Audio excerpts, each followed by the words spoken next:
Welcome back, everybody, to Overwatch Season 4. We are back with the Swiss stage round 1 on our quadruple header. This is match number 3, and I'm back here with Glitch. Hey, welcome back, Figgles. Nice to have you back. I lied when I apologize.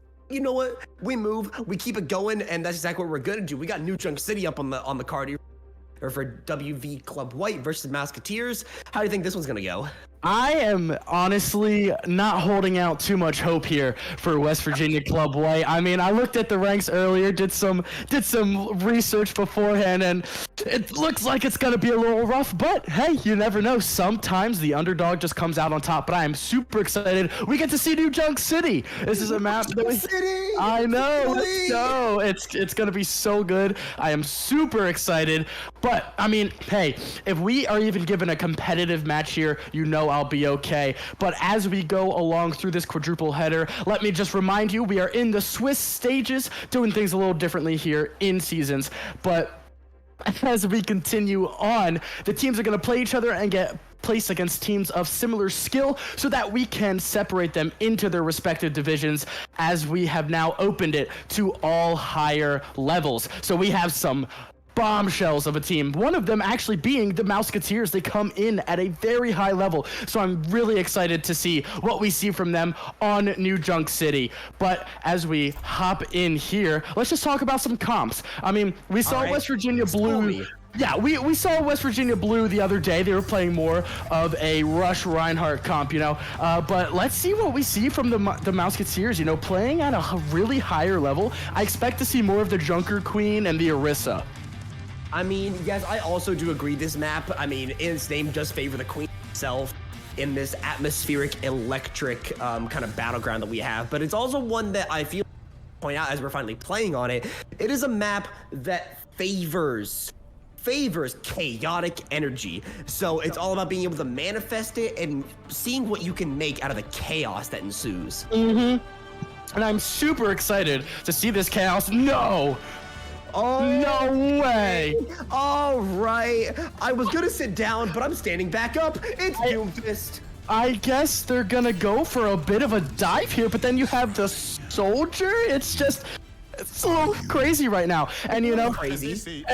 Being one of my teams. Rationalize this. Please. All right, so this is some cope, right? But I heard Jake talking about the legs a little while ago, and essentially what it is that with the legs, you have your kit, and especially with the Kiriko ability to TP, you actually have a lot of self-sustainability. So I guess it's kind of the theory you're gonna go. Doom and Lucio and Sombra are gonna cause their own set of chaos, and you're gonna have the legs and the Kiriko kind of doing their own thing in the back line. As we're already gonna see it here, is Austin gonna go and get that power fist, but Villain's there. But they trade. It's lovely, it's clean. Love to see the engagement. Vayne is so weak, has to pop the lamp right now, but Austin's gonna punch into them, force the abilities out. Vayne and Clawson gonna grab the trades, but Austin Tao there, right back. It's back and forth. It is constant. No clear fight winner yet. The Silent Slam gonna come through, the powered up punch. The AoE is gonna come down, but Oracle on his AoE ability, which name I always forget the name of. Tao's gonna clean up with the knife. The extra damage really gonna add on to it, and that is gonna be a fight win here. Absolutely, and I mean, that disruption field by Oracle just really coming in clutch, as Us, I guess, just kind of didn't even really notice how much damage he was taking. Oracle, they were just really doing wonders, as Tao also being there as well. I mean, yeah, very important to note that disruptor shot is 20 DPS per second. It does kill 200 HP target in its entirety duration, so you have to be careful with that ability. Very powerful despite very low anymore. I mean, yeah, Ost playing with his life there. Gonna go ahead and let him know what it's like. Gonna be the first casualty here. First blood's gonna make the bleeding and the hemorrhaging just continue for the side of WVU here, and that's just gonna be headshot on top of headshot on top of headshot. Absolutely, and I mean, that's that accuracy that you like to see from these higher ranked teams, as Oracle and Vayne both able to click the heads respectively. So, I mean, it's just really good stuff here, and I don't think WVU is gonna attempt to touch here, as Oz gets caught out of line. Oh, no. That is not what we like to see here. Absolutely I'm sorry, my friends. Josh has managed to grab Oracle, but Tao, they are there. So is Villain. I mean, this team is decisive in their duels as they go ahead and rotate over to the next point. Very much so, and you think taking Ost out so early gives them such an advantage to not only win that team fight, but to get to the next point, and they're going to take another fight here. Vayne getting dangerously low, Ost able to take him out. I love a little bit of aggro Doomfist, but when is enough? And I don't think Ost really knows what the S key is, but regardless, he's gonna punch in the hack there from Josh on a Tao. They're gonna have to go scrambling for their life, but scrambling for their life is towards the point, and that's gonna be a cap for the side of Mousketeers. Oh! I mean, abilities on top of ability. Yeah. Rush, Meteor Strike, Rampage is all going in. Villain trying to be the hero here, but Austin Cyber Josh are not letting it happen. Clocked in with a nice little final blow. It's just attacks onto attacks. No defense for the window. Gonna get dropped. Austin gonna be pressured from both sides. And this might be too much delay. Are they gonna be able to turn this? No, I mean, so what on earth? What just happened? What was that? I feel like there might have been an earthquake from all the cues being pressed at the same time. I mean, I couldn't even process what was going on. I mean, and that goes back to what we said yesterday with Flashpoint just being such a fast-paced Overwatch game mode. It's amazing to see, and it provides us with this excitement and sometimes just absolute chaos. I mean, you say excitement, but I'm struggling for words right now, and that's bad because I talk a lot. But regardless, another engage here with Ian. Josh gonna grab Vayne. That's a very, very big kill to grab, but Cyberjohn's gonna get punished here from Villain. Very well done from him. Villain gonna get another one onto the soldier, but oh my lord, Villain just, yeah, every final blow was going to be his. Now Oracle has something to say about it. She's going to go ahead and grab Clothin for herself. And there goes another one on the Lemon Hazel there. And that's going to be a nice 2-0 onto Flashpoint here on Junk City. The chaos really, really riding in Mousketeer's corner. I know, and I mean, the thing is, West Virginia is getting percentage, though. They've gotten percentage on both points now, so it's at least that glimmer of hope that, hey, we're able to flip some fights and get some picks. They're not getting completely steamrolled here. I mean, yes, you are correct. Oh, there's the Zarya here for us. Oh. The Zarya, you have much less sort of, you know, overall team utility outside of your bubbles. You just have raw damage impact, right? So, yeah, all about how you manage your rotations here. And Villain is gonna be just continue his terror. And there's another Blade, third Blade this map, because of course he does. Oz blows himself up. That's unfortunate. 2 final blows here for the Blade. And I mean, this is, do any more swaps come in or do they just stick here? It looks like they stick. I think they just have to stick, because if you change too much, you're going to be putting yourself at that disadvantage with ult charge and just with the comfortability of the comp itself. If you keep changing, you'll never be able to slip into a groove and kind of really feel out the comp that you're playing. So it's one of those things where you just have to stick it and hope it works at this point. Open prayer is all that is all WVU is riding on currently. The shout here from Tao, they're trying to find any duel they can, I should say. I mean, this team is so aggressive, so decisive. The window gets popped and immediately is going to force the positioning to be disadvantageous to us. Lucio, yeah, grabs one onto Vayne, and the visor is popped to try to find something, but despite the visor, I mean, Mousketeers just run right past it. It's not even a concern for them. Nice little connection there with Knife for Tao. They're gonna grab Cloth, and even though the legs lives on, run away as best he can. He will get hounded down. Nice little boop there from Zumbini onto Tao, or onto Lucio, yeah, and Tao will finish them with the knife. And that's are they gonna be able to get a touch? I don't think so. No. The jump up to try and find something, but I mean, that was domineering. It was, and I mean, despite all of the attempts to change and try and counterpick, it just was not working. I just feel like it goes back to, like we always say, that decisibility, you know, being, even if that even is a word, but that decisiveness, that's what I was looking for.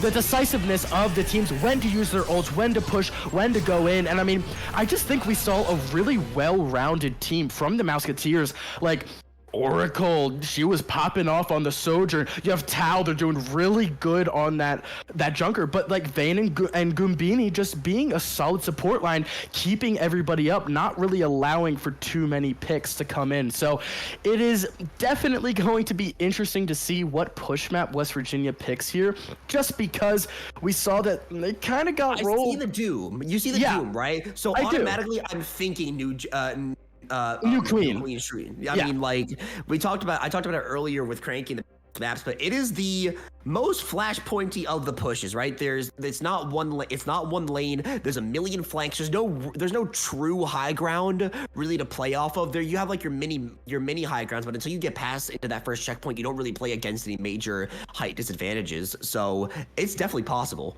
Yeah, 100%. And I wouldn't be surprised if the Mousketeers are like comfortable with that map as well, just because again it's that fast pace, and they seem to be playing this JQ fast pace. I mean, you see Tao, they're popping their rampage and their shouts so often that it's okay, you know, they're gonna be good with whatever comes. I mean, yeah, and this is so micro as we kind of wait for the subs and the map selection to come.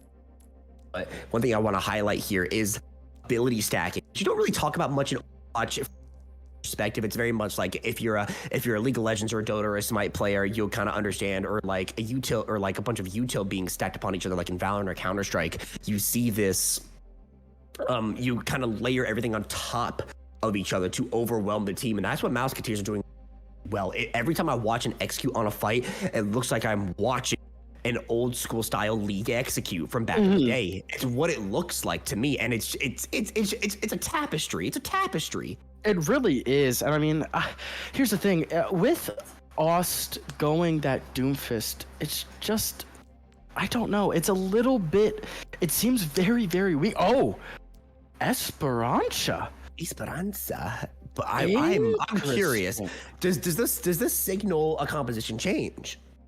I think it might. I think it has to. I mean, like the Doomfist here just seems very, very weak. I think they might try to mirror the Junk comp, you know? I wouldn't be surprised. I also doubt this. I mean, you know, we saw the horse nerfs coming here, but I also wouldn't be surprised to see True Brawl come, you know. I mean, you know, May getting her you know, your micro buffs, I guess you could say, also possibility to come here. Also the Zarya also dashed it very briefly, but I think you stick it full time, you know, your projected barrier as opposed to your self barrier, having that lesser cooldown, the size of the thing just being the size of Saturn, you know, you're just you're going to naturally build up charge at this point. Even if you apply it to somebody who's in Narnia, you're somehow going to get something. So it's, I mean, the avenues are definitely wide, but I don't think Doom avenue available to them. Yeah, I mean, it would be very interesting to see what they go with here as we're waiting on the ready for West Virginia. What are they doing? A mid-map VOD review? I mean, oh no! Oh, they're waiting on us to stop yapping. my bad, guys. Sorry, yeah, sorry. Our bad. Ignore us. Just go into the match. We're ready. I mean, yeah, I feel like we have the talking syndrome. I guess so. I don't know.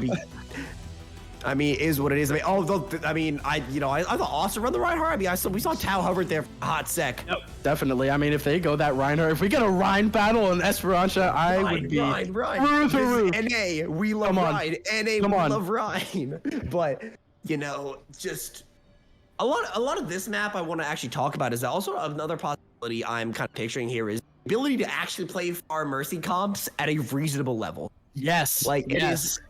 The skybox is just high enough to where you can find value. There's enough of the kind of covering a lot of kind of nice angles. It gives you that really like this Rialto-esque feel. Yeah, I mean, hold on, give me 1 second here. I mean, it is just, there's so many different possibilities. And right now we see the hovers. All right. What are they cooking in the kitchen at West Virginia? I have no idea. What are we cooking? What are we cooking? Bastion Reaper with the Zarya, and then your classic Brawl Rush backline here, the Lucio Batiste. Yeah. And, you know, the tried and true here for the side of Mousketeers. Tao, they're sticking with the JQ, villain on the Genji. But, I mean, what are they cooking? This is... It seems a bit outlandish. Yes. It really does. Type nonsense, but... I mean, if it works, then they would be... This is genius. Yes, I mean, maybe this is just a comfort pick here, but as they're going to try and flip point, they're going heavy, right? But villain on that nade. It's nasty, and there it is, Goombini. So many final blows for Lucio. I'm very impressed. I mean, yeah. Dart landed there on to the Reaper here. Vayne, I mean, they're all getting involved. I mean, Mantle, the spacing was immaculate there from the side of Mousketeers. It really was, and you have villain on such a hard flank. It's like, oh my gosh, they're just never going to survive that in their lives. I mean, especially with that massive nade coming from Vayne, that was really what started off the fight, and I think what won them the fight in the end. Just, I mean, you're without any other abilities from West Virginia, except for maybe the immortality that's just never going to come out on top. Yeah, it's never going to come out on top, and also you have nothing to cleanse Sand's bubble, right? But if you burn both your bubbles on cleansing that, then you have no mitigation tools for later. So It's just a really rough spot you're kind of shoved into. Speaking of being shoved into, I mean, WVU are in this tiny, tiny room as the first point is about to be captured here almost for free for the side of Mousketeers. Are they gonna touch? Lost, yeah. No, they don't touch. I mean, they get slept. Tank gets slept. You can't engage on that, right? That's just really good outplay from Beyond here. They deploy the bubble onto the Batiste. Cyberjosh trying to find anything. Well, obviously with the damage of the nade being nerfed and no more crits here for the side of the artillery form. Yeah, I mean, Tau goes down, but it might not even matter. No, it doesn't. DPS doing the job. They try to go for the Dallas Fuel S strat of Bubble the Reaper and go in, but the utility just isn't there. I mean, and even though they reclaim the bot shortly for the side of WVU, I mean, yeah, it just doesn't really come to fruition. Their hopes of what they wanted to do, it can't happen, especially when you're also clumped up going against that Ana, going against that JQ that just does so much damage with the shotgun. Oracle taking out Josh early. She's nasty! What is that? The horse comes down for Oz here, which I didn't realize had come to fruition, maybe allowing more mitigation possibilities, but again, the nade comes Vayne so solid, so distant here. I don't know what they could possibly do here to even try and go against this. And now the Nano Blade. Oh, the nade is massive! Oh, my Lanta! Vayne and Villain, the two Vs linking up.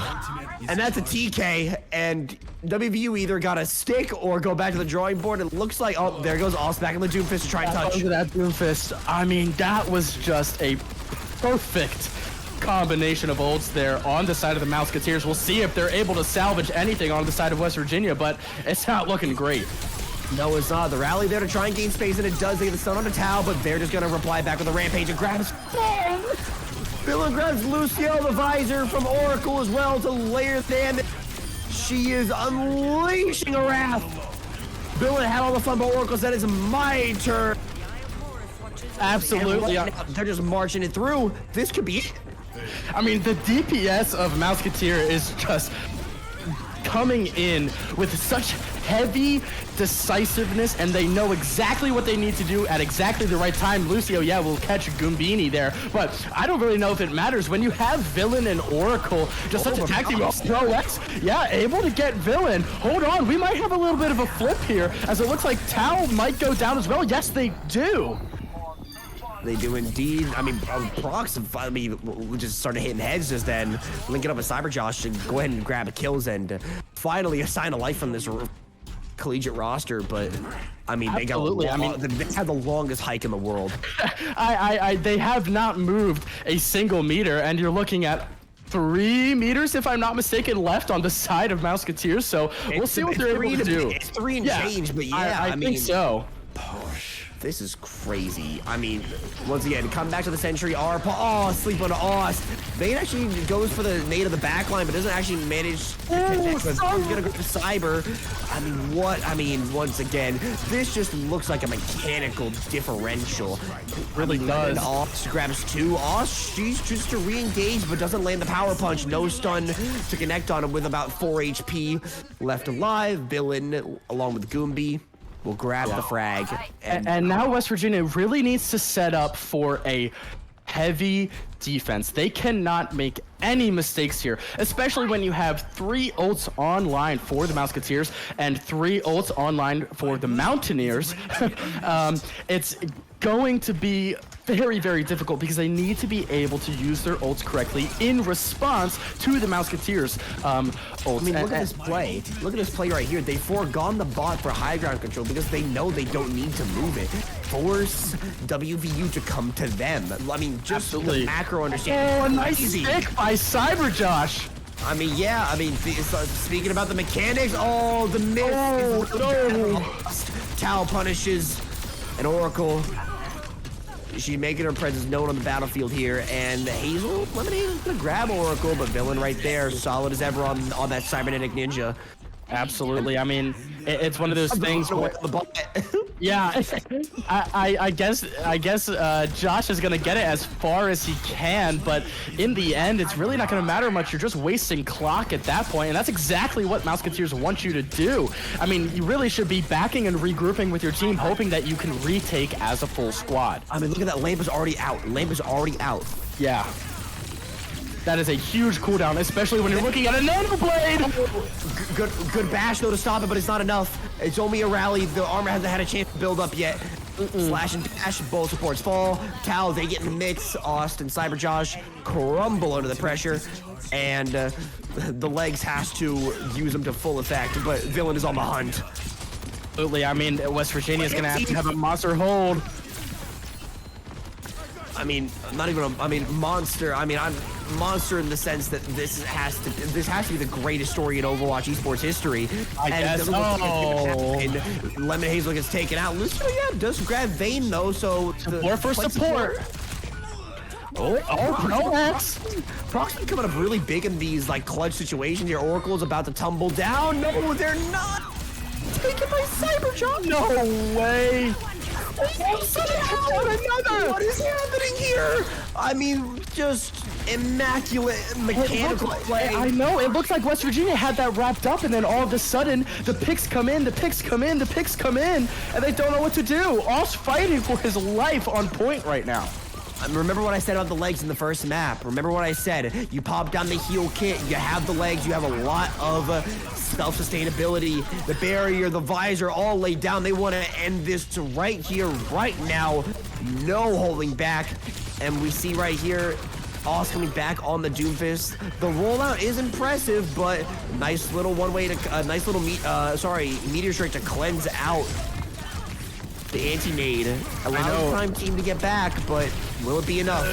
It's just an absolute bloodbath out there as 2 picks go down.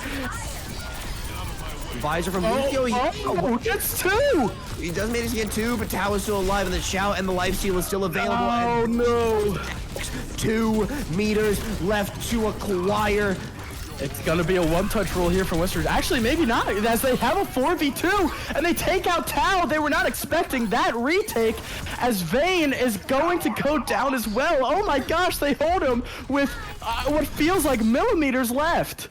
I mean, it does feel like that, but one thing that I think that Mousketeers critically forgot, even though it was awesome low-key feeds here, is that I mean, once again, they don't have overtime spawns. There's still so much time on the clock, which I think they've almost forgotten in their own hubris.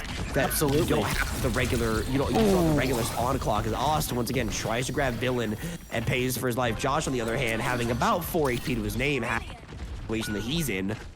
And there we go, Lemon Hazel falls. Oracle does get traded, though, from Lucio, yeah. But absolutely. I mean, 3v4 is not enough. Villain, I mean, he's getting reset on a reset.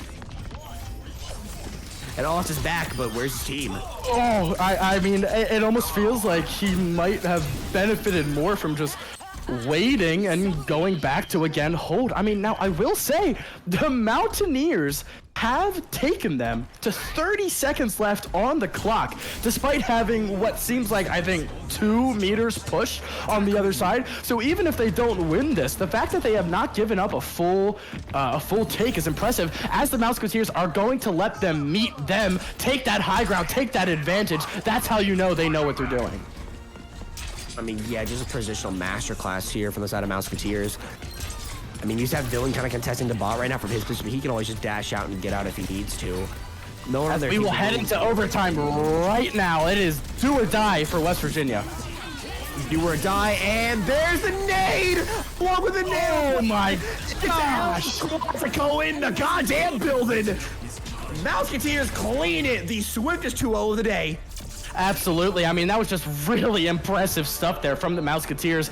I think they just showed, like I said, after Flashpoint, they showed a well-rounded team. You had everyone participating. The nades from Vayne, the pressure from Tao. Yeah, I mean, the autoplay of the game. Like, you don't see that every day. Look at this nade. Oh, it's so juicy. It is. It really is. And that's what you really like to see. I mean, we're going to have a similar problem like we did yesterday, picking an MVP. I mean, okay, now, I don't even, what do we go for here? I don't know. I mean, everyone's in it. Do we get the whole team in? No, we can't. Oh, we can't. I don't think we can do that. But I mean, that was incredible. That was Really was. And I mean, you have to give props to West Virginia for, giving it their all and coming out here and just showing up. And that's really all that you can ask for. And I'm sure that they're going to learn a lot from what they played today. So you can always commend them for that. But as for my MVP, I don't know. I really don't know. Yeah, I mean, I don't think I can. Unfortunately for us, we're not actually going to be able to get a. Went ahead and let.